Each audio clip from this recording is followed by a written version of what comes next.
I was going to ask this earlier, Johnny, I think that even brings it up more, is that we see certainly one thing that the orthos are excited about and sports med docs are excited about is this idea of injecting stem cells, PRP, these types of things to get these physiological changes in the body. And basically those are tools to use to stimulate the body to change, much in the same way that exercise is, but oftentimes we can't exercise those people because they're too painful to load the tissue properly, right? So we've used this tremendously with the patellotendinitis folks and some of the hamstring tendinitis folks, and some of the Achilles folks have been amazing as well, especially for the lower extremity.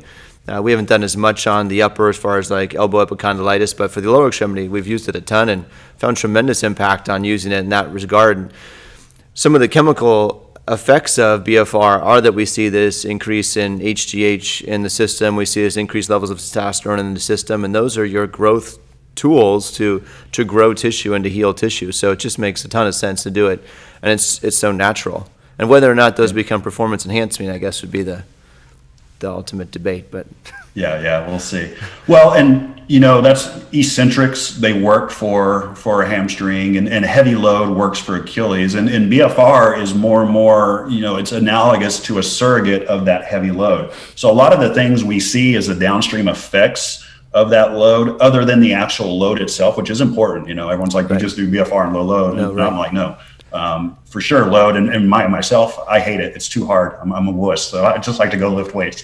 But when people are like, well, how's it doing that? It's like, well, everything we see with heavy load, we're pretty much seeing happens with blood flow restriction. And the reason why those things work with heavy load is because those are all powerful things. The problem is, again, you can't do that post-surgery, post-injury. BFR is just a perfect replacement for that. And for a while, it was always, well, BFR, all the systematic reviews of analysis show low load or with free flow, no blood flow restriction, or low load with BFR beats it. I mean, that's just like not even debatable now. But it was always, well, heavy load always beats BFR. And we pretty much said, yeah, we believe this.